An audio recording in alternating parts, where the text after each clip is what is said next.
Afin d'offrir à ses membres l'opportunité d'expérimenter le coaching dans tous les domaines de leur vie, le FIAD Côte d'Ivoire a eu sa deuxième séance de l'Académie de la réussite totale dans la salle de conférence, magnifiquement décorée pour la circonstance par le coach Hortense Diocry ce samedi 19 avril 2025.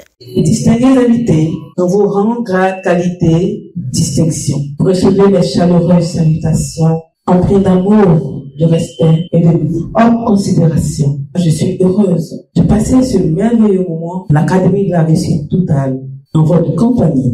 La séance, présidée par le coach Désiré Aka, cadre au ministère des Finances, au démarrage, l'hymne national et le credo français-anglais ont respectivement été exécutés par les coachs Koné Traoré, Massogona, sage-femme, et Béatrice Teki, experte en gestion de secrétariat. Salut aux terres d'espérance.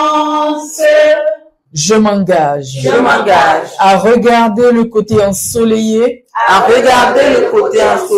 de chaque chose et à transformer mon optimisme en action. I commit myself to be so strong that nothing can disturb my inner peace. Un mot de bienvenue chaleureux à l'égard de tous a été prononcé par le coach Karidjatou Yafolo, inspecteur d'éducation. C'est avec beaucoup d'émotion que je prends la parole ce jour. Samedi 19 avril, jour spécial pour ma personne, jour spécial pour le FIAD. Je suis plus qu'honoré, cher VIP of God. Merci d'exister. Merci d'être venu. Merci de continuer à vous former. Car seul par la connaissance, nous pouvons aimer et adorer Dieu et faire son œuvre. Je vous remercie. La première exhortation délivrée par l'ingénieur des techniques sanitaires et coach Yoman Aka sur un bon entrepreneur s'engage en fonction du risque et non en fonction de la qualité du projet. Le risque en entrepreneuriat ou en gestion de projet est la probabilité qu'un événement se produit qui peut impacter négativement la réalisation du projet. C'est encore en économie, c'est la marge d'erreur. Un bon investissement a une marge d'erreur qui est entre 5 et 10%. En dehors de cette marge d'erreur, le projet est non réalisable. Il faut toujours faire une bonne enquête pour ne pas biaiser le projet.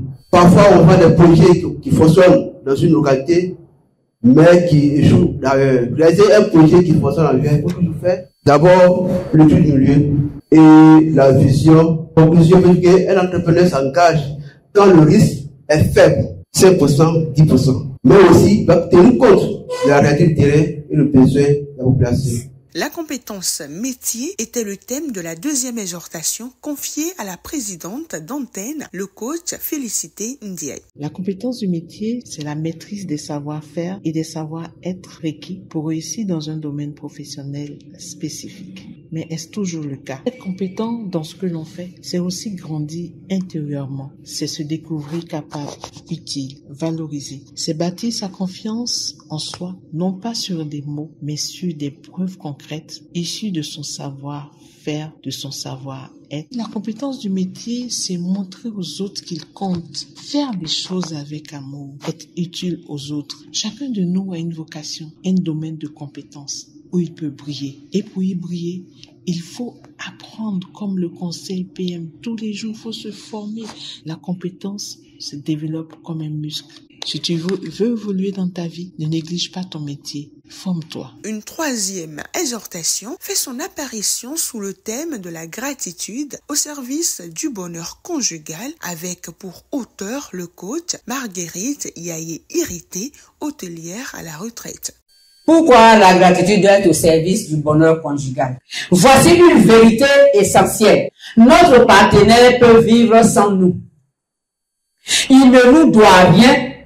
Tout doit être négocié. Quand tu as compris ça, que tu as intégré ça, je vous le dis, franchement, et c'est ce que je ressens.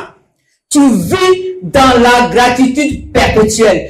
Tout ce que ton homme fait, mauvais ou bon, toi tu vois que c'est bon pour toi. parce que toi-même tu sais qui tu es. Alors, la gratitude, voilà d'où ça peut venir dans le couple sans problème. Après quelques minutes de joie manifestée lors du showtime, le coach Édouard Arthur Cablon, hygiéniste, a fait la 4e et dernière exhortation portant sur la santé par la marche et les mouvements. Se mouvoir, c'est la vie. C'est les mouvements qui nous permettent de nous déplacer de la maison à ici, par amour pour le coaching et encore pour apprendre davantage. Au-delà de la connaissance, mais il y a aussi la force de la pensée qui doit nous déterminer dans notre attitude à vouloir aller de l'avant et de savoir que se déplacer, se mouvoir, c'est aussi la vie au quotidien. L'enfant naît sans que le lui apprenne, il est déjà en mouvement. Donc c'est pour dire que ce sont des facteurs que nous avons en nous. Il faut simplement les amplifier. À un moment donné de notre existence, il faut aller au-delà afin de rendre les organes motrices plus vivants, plus dynamiques, plus efficaces, pour que nous comprenions que nous sommes là pour aller de l'avant. L'appel à contribution énoncé par le coach Boniface Vanni, technicien agricole, a motivé les participants à expérimenter la générosité avant de programmer intensément avec le coach Roland Perret, cadre de banque. La culture de donner, ça s'apprend, ça se cultive. Et nous, en tant qu'ambassadeurs du développement, qui avons appris du coach, du président mondial, c'est les bonnes habitudes. Quand on est imprégné maintenant des messages, des exhortations, en ce moment, on partage le point de vue divin et on fait sa donation. Vraiment, c'est pourquoi ce soir, je voudrais vous amener à pouvoir avoir cette culture de don, de donation et de partage. Je proclame mon héritage divin. Je proclame mon héritage divin. Je proclame mon héritage divin. Et pour marquer la fin de cette séance à l'école de la vie, il a été offert à chacun dans une ambiance conviviale un dîner digne de la table des rois, composé d'une entrée, d'une résistance, d'un dessert, le tout arrosé de boissons et de coupures de gâteaux. C'est la première fois que je viens à l'académie. Je vois que la salle a changé. Tout est waouh, la décoration, vraiment, ça m'a émerveillé. J'ai aussi apprécié le time show. J'ai retenu aussi dans l'exhortation la santé. Il fallait faire des mouvements, il fallait pratiquer beaucoup la marche. Depuis le début, c'était la joie totale, l'animation, comme tous ceux qui sont passés. L'enseignement, en tout cas, nous ont tous nourris. Ce que j'ai appris va me permettre d'avancer et pouvoir réaliser quelque chose. Avec une joie au cœur, chaque participant rejoint son domicile avec à l'esprit que l'Académie de la réussite totale est une boule d'énergie qui booste le mental.